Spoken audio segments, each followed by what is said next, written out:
So economics, the science of choices.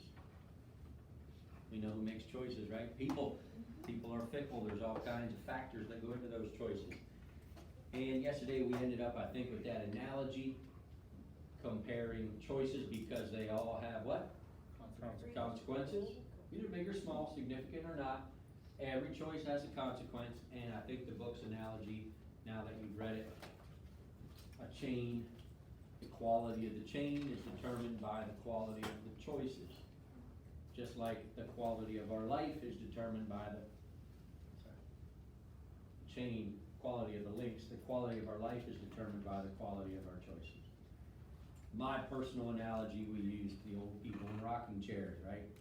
They sit around and think about their past, and they are either filled with feelings of satisfaction of what life well lived, or overcome with feelings of regret. And what, of course, what they're regretting is their choices and the negative consequences of them. So we get that, but we have a problem, a predicament. This is a pickle. This is a pickle. We call it the economic problem. There's two inescapable facts that lead to this predicament. Again, today I'm going to write on the board. First part of the problem.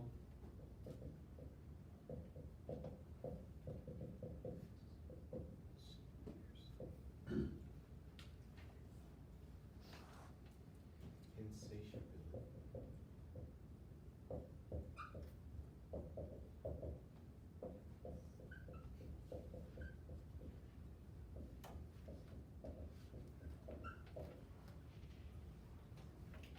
One part of the problem is that of insatiability. We are insatiable.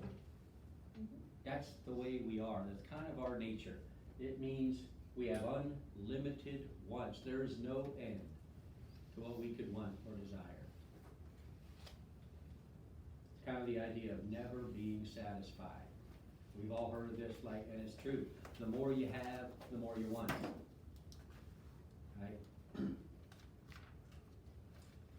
They have little chocolates down in the teacher's room down there.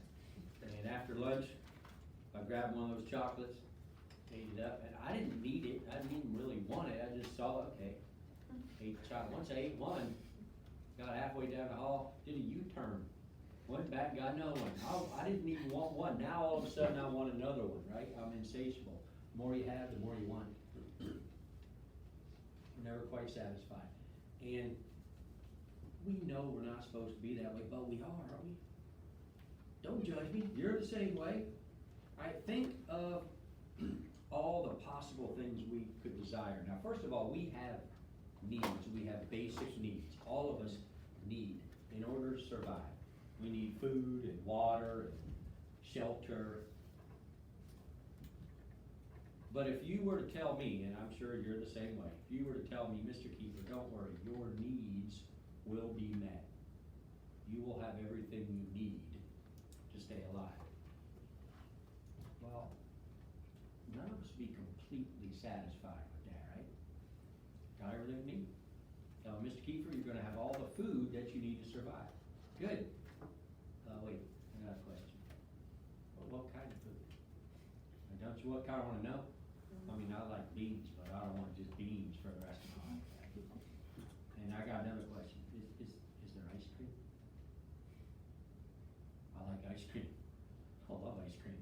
Can you imagine somebody told you you got to go the rest of your life and you never get to eat ice cream again? Why even bother living? Right? I mean, I don't need ice cream every day. But just the thought of never eating ice cream, even though I'd have all the food I need to survive, I wouldn't be happy. I'm insatiable. By the way, I have a brother-in-law. He does eat ice cream every day. Every day. We call him the ice cream man. Uncle Ice Cream Man. He's my sister's husband. My kids call him the ice cream man. He makes homemade ice cream. Every time we have a family get together, he makes homemade ice cream. It's good. He's good at it. He visited me in Florida once. One time. And when he got here, it was like 11 o'clock at night. and got to Florida, and we're sitting in the living room, and he says, "Is there a place around here you can get ice cream?" I mean, the guy could not go to bed until I took him out to Dairy Queen. Had to go get some ice cream. He eats it every day. That has nothing to do with anything. Just tell me we're insatiable. We're insatiable. There's no end to the wants. If you tell me, Miss Kiefer, you're gonna have shelter, you'll have a roof over your head. How many bedrooms and bathrooms? Does it have air conditioning? Air conditioning is a necessity to survive. It is kind of a necessity in Florida, isn't it? Almost. Now, it's actually, you would be surprised how many people live just right here in our community without air conditioning. It's not a need, but it's pretty close. Another way to think of it, we're insatiable. You know how the lottery jackpot sometimes gets like crazy high? $1 billion. Wasn't it almost $1 billion a couple of years ago? It surpassed $1 billion. Did it go over $1 billion? Yeah. I mean, $1 billion is what, 1,000 millions? Yeah. A millionaire 1,000 times over? That's $1 billion. Now, I will never, ever win the lottery. It's impossible. Because I don't buy lottery tickets. And if you do, well, guess what? You'll never, ever win the lottery either. The chances are like zero. You say that, but when I win the lottery. All right, well, I mean, if you buy, your chances are better than me, because I have zero chance. Somebody who buys a lottery ticket has .0000001 chance. All right, so there's at least a chance. But I don't do that, but what I do, when I hear that on the radio, or I see the billboard about the lotto be a jackpot, you know what I'm doing? I'm thinking, if I did have $1 billion, what would I do, right? Don't judge me. You do the same thing, I bet. Why do we do that? Because we're insatiable. Yeah. Now don't get me wrong, I love my truck, but I might have a different truck if I had $1 billion.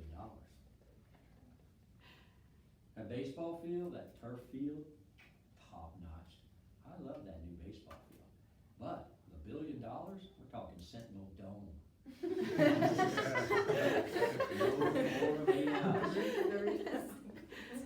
Because the more you have, the more you want, right? Never quite satisfied. Now, before we go any further, we've got to get back to the economic problem, but before we go any further, let me preach a little bit.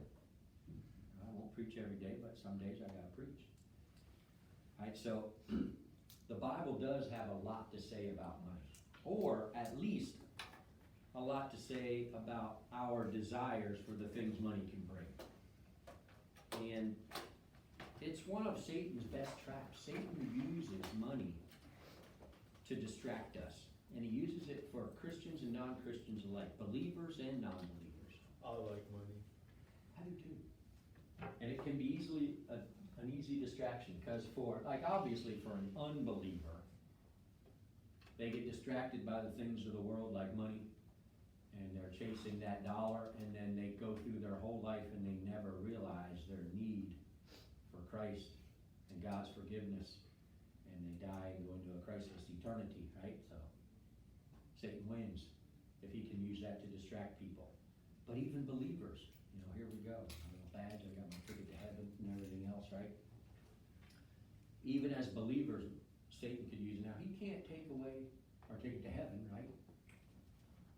I'm going to spend eternity in heaven, but if I get distracted by material things that money can buy, then Satan can ruin my testimony, right? I start worrying more about my financial security than I do about the kingdom of God. Which brings me back to that verse that we read yesterday, that we talked about yesterday, Matthew 6:33.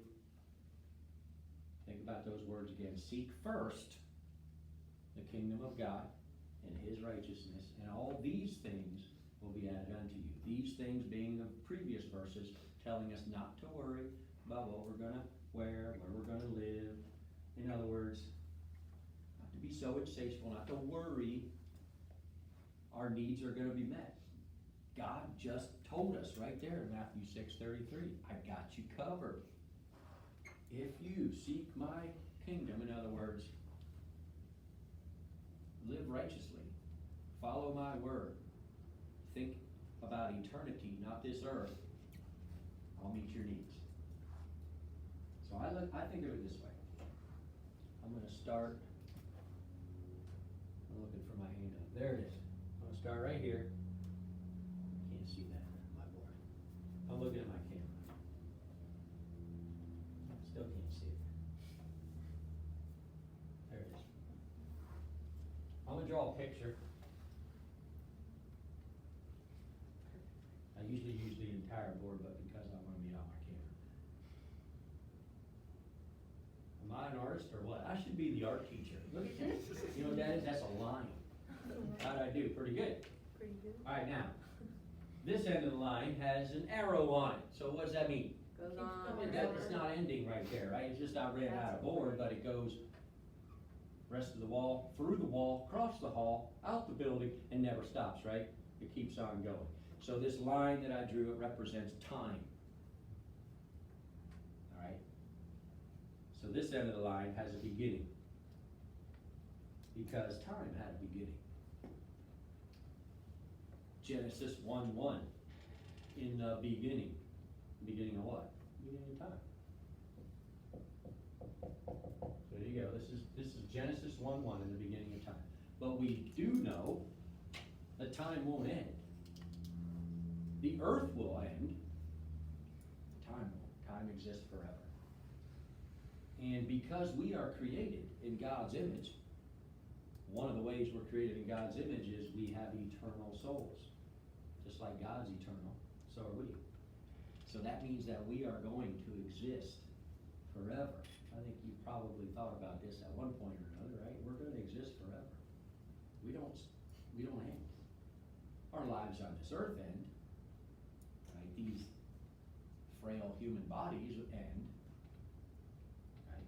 We'll die physically someday, but our souls are eternal. They'll continue existing. Now, that's kind of mind-boggling, isn't it? When you think about time never ending. Like that one verse of Amazing Grace, talking about heaven, when we've been there 10,000 years, we've no less days than when we first began. It's like we first started. I mean, you could be there 10 million years. You're not any closer to the end, but there is no end. Can you get that through your head? I mean, that's hard to get your head around that, isn't it? Forever. What movie is that from? Forever. Come on. Sounds like all It's The Sandlot. You ever see The Sandlot? Great baseball movie. Reminds me of my childhood. Great baseball movie. All these 5 months, all that Netflix, and you guys haven't watched The Sandlot lately? Come on, man. Sandlot isn't on Netflix. What do you think worldwide pandemics are good for? Watching good old movies. Anyway, forever's a long time. And I think I understand that, a little bit of a personal testimony, I guess, here. I think I understand forever at least as well as somebody can. See, when I was born, my dad was not a believer. So there's 6 kids in my family, or 7 kids in my family. So I got 6 brothers and sisters. So I'm number 6, all right? So I got 5 older brothers and sisters, and 1 younger sister. And when I was born, my dad was not a believer. He was an alcoholic, come home drunk all the time, pass out on the floor. I don't remember that. When I was 2 weeks old, he got saved, he accepted Christ. Became a whole new creation in Christ, right? The old person was gone, he was a new person. So, 2 weeks old, the only father I ever knew was a loving Christian father. My older brothers and sisters tell me stories about my dad before I was around. You know what he was like? I don't know what they're talking about. That's not the man I knew, because I never knew that guy.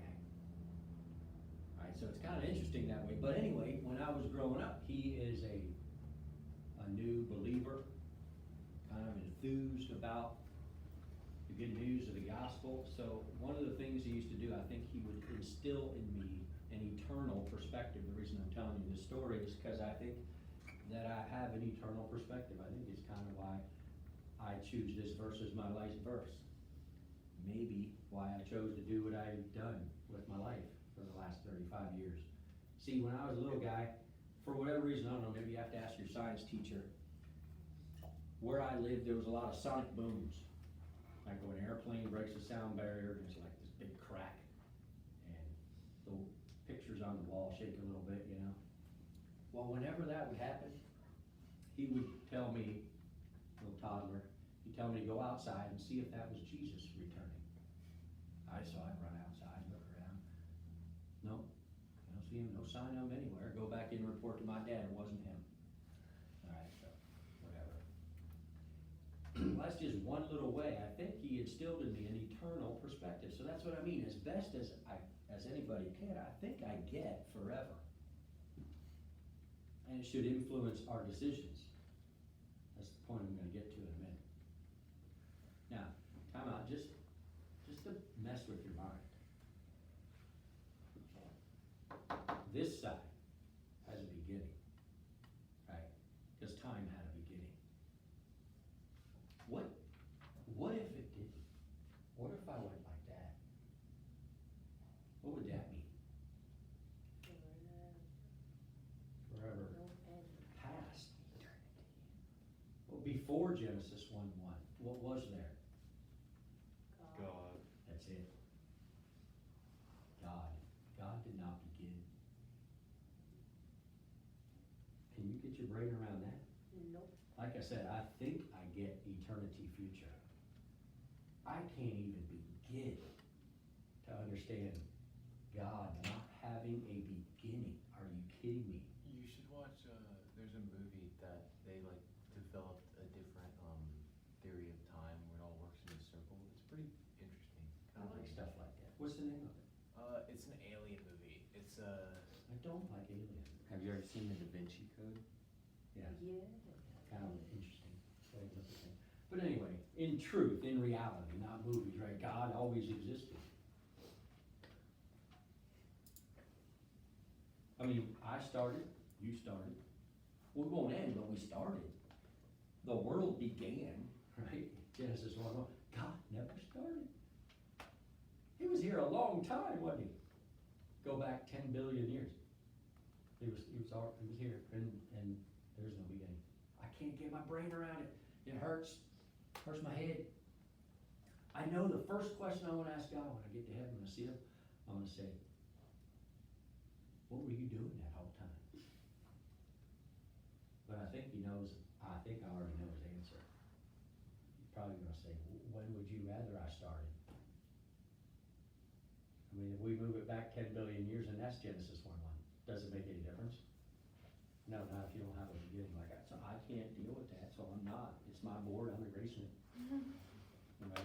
There is a beginning of time. All right, so here we go. Here's timeline.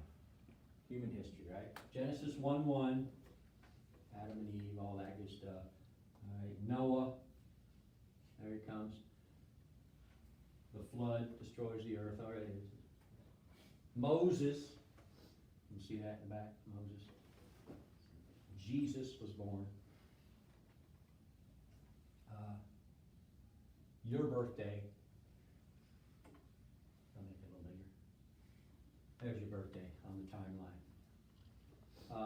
The day you die. There it is. Oh, let me color that in so you can see it. Now, I'm not saying you're dying young, right? That is 110 years. If somebody today would say, you are going to live to age 110 in good health, right? Not like a nursing home the last 30 years. Nobody wants to be sick for forever in a bed. But let's say you were guaranteed to live 110 years of good health.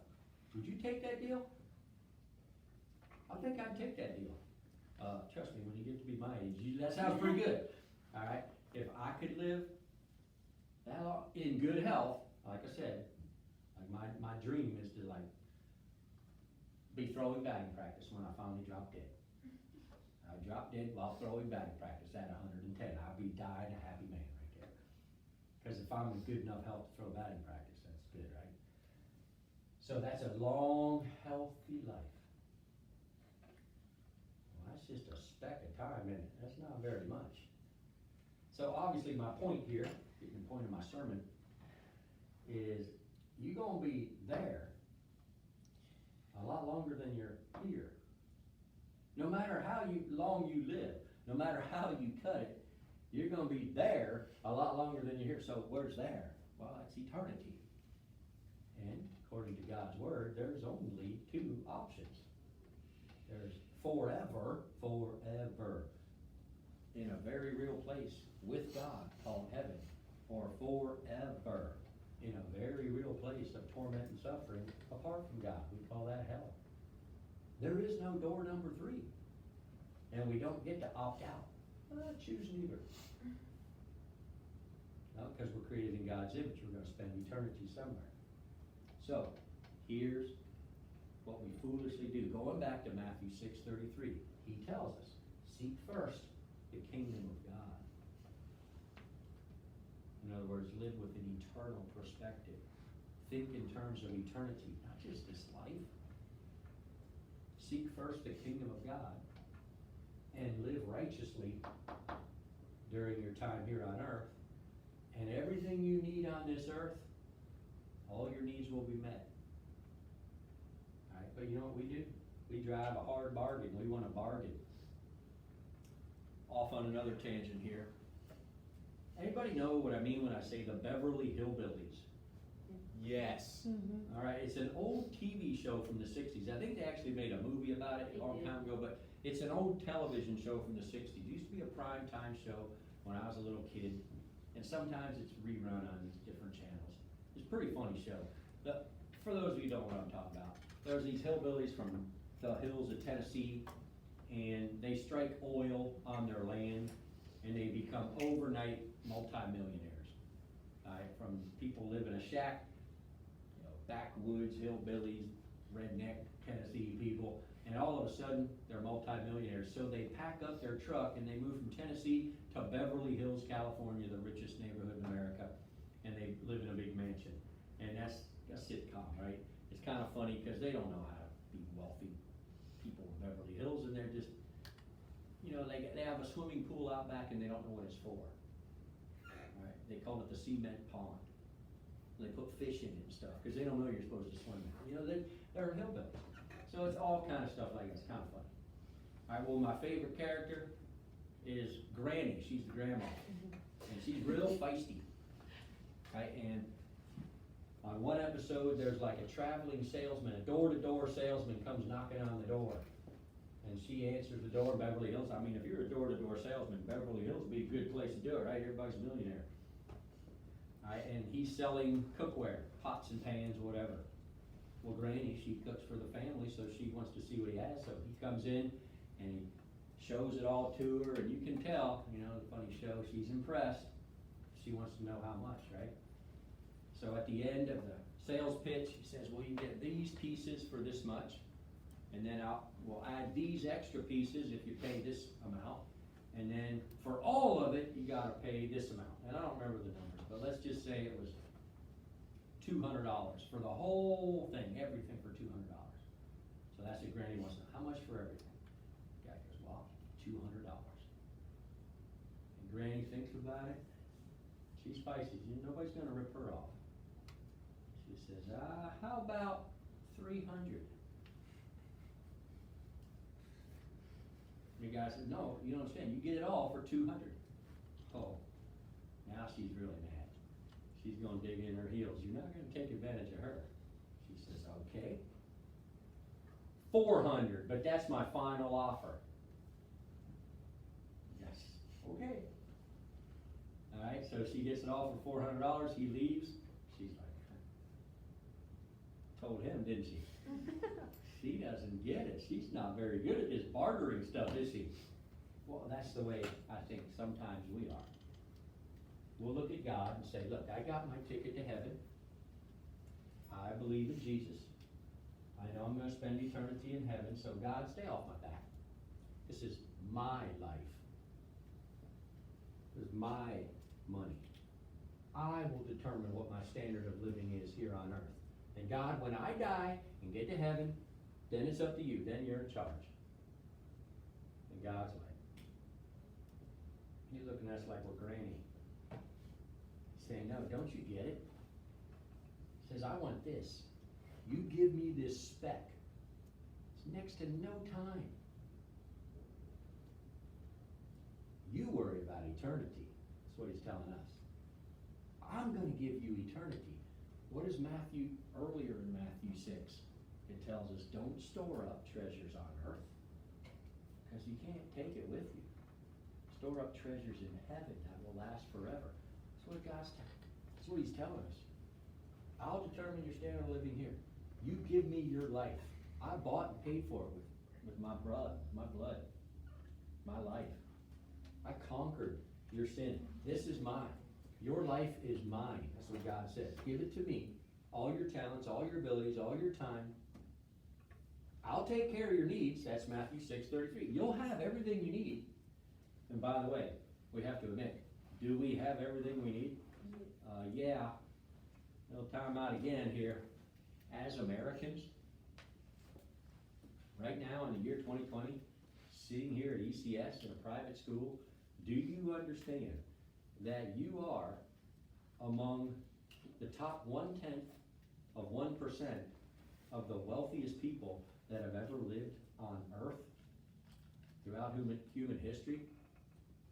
Just the fact that we are Americans sitting here in a private school. Of all the people that have ever lived, we're in the top 1/10 of 1% of the wealthiest. And, we might not think we're wealthy, but compared to what everybody else in the world has experienced throughout history, yeah, we are. So he has done more than met our needs. We have most of our wants met as well, but we're insatiable. That's never going to happen. All of them, right? So there you have it. Think in terms of eternity. Make decisions based on eternity. Because you're going to be there a lot longer than we're here. You know how people sometimes say, oh, I'm not afraid of anything. No fear. Well, I like to think that way. I don't scare that easy. Right, I'm not that afraid of things. Like, I like to go truck camping all by myself. And I go way out in the middle of the woods and nowhere, up in the mountains. And my wife will ask me, aren't you scared? I'm like, what? I'm the only one out here, right? Even if we're like walking in crowds of people, my wife will be scared of different people. Like, I'm not scared. I mean, I always look at it this way. Somebody comes messing with me, they should be scared. I'm a dangerous person. Right? So, no, seriously, I'm not that scared. But there's one thing that don't get me wrong. A lion comes running through the door, I'm out of here. I'm running. I'm not saying that. I'm just saying that generally speaking, we should live not fearful, right? But there's one thing that scares me. The Bible tells us that we are all going to go to Judgment Day. There's an old saying, two things that are unavoidable, death and taxes.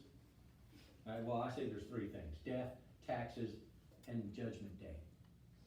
The Bible tells us in the Old Testament, in the New Testament, in books of prophecy, in books of poetry, in Gospels, in every single type of book in the Bible, it mentions Judgment Day. And it says that we are going to be there. All right, so I believe it. We're going to be there. And on that day, not talking about the judgment whether you spend eternity in heaven or hell, but for those of us who are believers and going to spend eternity in heaven, there is a separate judgment day. It's kind of like the ultimate award ceremony, like at the end of a sports season. All right, but God's going to give out awards, rewards, I should say, for faithful living. Look it up. Research it yourself in the Bible. right? He's gonna give us rewards that last for eternity. Here's my fear. That he's gonna say, Mr. Kiefer, I set aside some tasks for you on this earth to do. Some people for you to impact for my kingdom. But you were so distracted by worldly things or money or whatever, that I want you to see the rewards I had set aside for you. But you didn't get those things done. Well, see, God's work is gonna get done whether I do it or not. I believe that. I'm not gonna be able to keep God from accomplishing his purposes just because I'm unfaithful, right? His work's gonna get done. So he's gonna say, and so Aaron had to pull up the slack for you. The people that you were supposed to impact, Aaron did it. So these rewards that I had set aside for you are going to Aaron. That scares me, because that's forever. I can't say, oh, well, is there anything I can do now to earn some rewards? No. That was during this time. Your standard of living is set once Judgment Day is over for eternity. Well, I don't know what my standard of living is going to be in heaven. I do know that he has gone to prepare a place for me. Right? I don't know what it's going to be like, but all I know is I want it to be as good as it can be, because I'm going to be there a long time. Forever. Bottom line, think in terms of eternity, not that little speck of time. Now, I did this once with 8th graders. That's a mistake. 8th graders aren't people. But I didn't do it on a board. I did it it was like in a retreat. It wasn't in a classroom. It was in a retreat setting, and we were in a gym, and I used toilet paper. I had one little 8th grader hold the roll of toilet paper, and the other guy stretched it all the way out across the gym. Took up the entire gym. And then I got like a Sharpie, and I did the 8th grade version of here's your life, here's eternity. You know, basically the same message. And I asked the 8th graders, now what's this show us? One little 8th grader raises his hand and says, well, that shows us that we won't have, if we don't follow God, we won't have enough to, and you know what he said, because you know what toilet paper's for. That was a waste of time. I failed. It's not about the toilet paper, son. I was just using that as time. All right. I got home that night, thought I failed, but I sat and I thought about it, and you know what? There's a lot of wisdom in what he said. And we just live for ourselves in this speck of time. What do we have to show for it when it's all over? Not enough to you know what. Sorry. Kid was pretty right, wasn't he? So there you go. Now you have a shrewd understanding of money and material things. Let's go back to the economic problem, the predicament. This is a pickle. This is a pickle.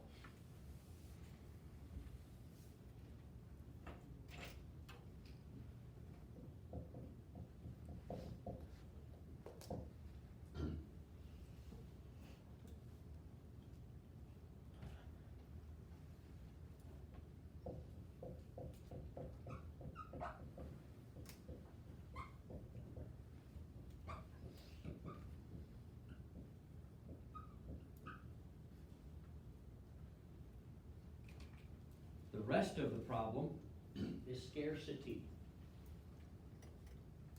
We'll put it together here in a minute, but for right now, scarcity just means that goods and services are limited in quantity. Now, just to clarify,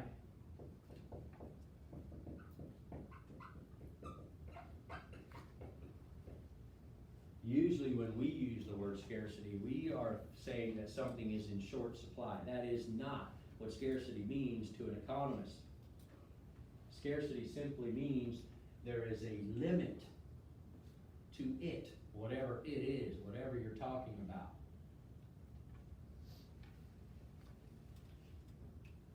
All right, so in April, we would say toilet paper was scarce at the grocery store, right? Because it was in short supply. Well, that's not what scarcity means. Right now, if there's a giant warehouse filled from top to bottom with toilet paper is still scarce. It's not in short supply, but it is limited in quantity. At some point, there's no more, right? That's what scarcity means. So based on that definition, what is scarce? Everything. Everything. Money's scarce, right? There's only so much money in the world. There's plenty of money in the world. But at some point, there's no more money. That's the end of it. Oil, natural gas, some people think they're in short supply, but whatever the supply is, quantity is limited, so it's scarce. Air, there's plenty of air, but there's only so much air. Water, 3/4 of the earth is water, but still scarce because at some point there's no more molecules of H2O. Right, that's it.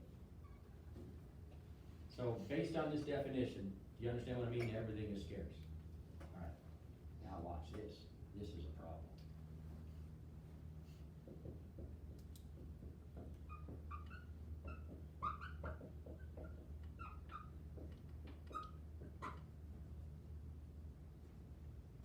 Put the two together, insatiability plus scarcity.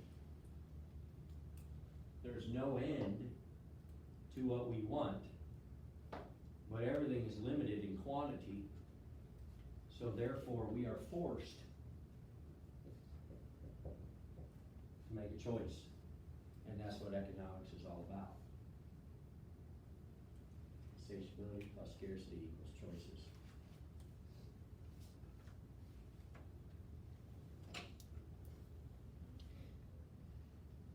Put it this way. The best store in the world, Bass Pro Shop. What about Cabela's? Not bad. Yeah, Same Cabela's thing. is. Yep, Bass Pro Shop, best store. We got one here in Fort Myers. I don't often go to Bass Pro Shops, and there's a reason why, because it's such a good store. Alright, because right now, I am perfectly content. I have everything I need, I don't even know that I need anything else, right? Until I go to Bass Pro Shop. Once I walk in those doors, I see all kinds of things I need. I didn't know I needed them until I saw it, right? I don't really need it, but I want it, right? I'm insatiable. So I only go on special occasions, because to me, it's like going to Disney World. You give me a choice, Disney World or Bass Pro Shop, I'll go Bass Pro Shop every time. It's Disney World for a guy like me. I just pull up in the parking lot, find a park spot, my heart's already starting to beat fast. Big old sign up there, and then you walk up and the door handles are alligators. How cool is that? Right? You open the door and you walk in there, and right away they got these displays everywhere. I am like a little kid, man. I'll see something I want, and I'll start heading toward it. And on the way, I'll see something else. A distraction. Look, shiny. And then I'll go over and I don't even make it to that. Now I gotta calm down, take a deep breath and kinda get systematic here, you know, shop systematically so I don't miss something. Everything I see I want, and that's just downstairs. You go upstairs, that's where the good stuff is. That's where all the camping stuff is. I love the outdoors, right? So camping supplies, hunting gear, the guns. Oh, it's awesome up there. Right? I could spend an hour, nobody in my family will go to Bass Pro Shop with me because, you know, it's like an event. I spend like an hour and a half there. All right, they're ready to go. Now, when I leave Bass Pro Shop, I bought something, didn't I? Yeah, You don't go in and come out empty-handed. exactly. You don't go back out to your truck without a bag full of something. Now, did I get everything I wanted? No, I sure didn't. There's a lot of things left in that store that I wanted. I'm insatiable. There's no end to what I could want at the Bass Pro Shop. But what's scarce? Everything. Money. The money in my wallet is scarce, right? I mean, I had enough money to go to Bass Pro Shop and buy something, but I don't have enough money in my wallet to buy everything I wanted. There's no end to what I want, but I only have so much money, so what am I forced to do? I gotta make a choice. Become a slave. I'm gonna come out with something, right? I'm not coming out empty-handed. I bought something. but I had to choose out of this, and all the 100 things in there that I wanted to buy, I had to choose something, because my funds were scarce. Well, that's basically, there we go. That's economics, that's what we mean by the science of choices. We're gonna develop this idea a little bit more tomorrow. There's your assignment, read page 7 through 14, questions 1 through 4 on page 14. Dash means through, comma means and. Question 3, 7, 8, and 9 on page 15. You have time to get started.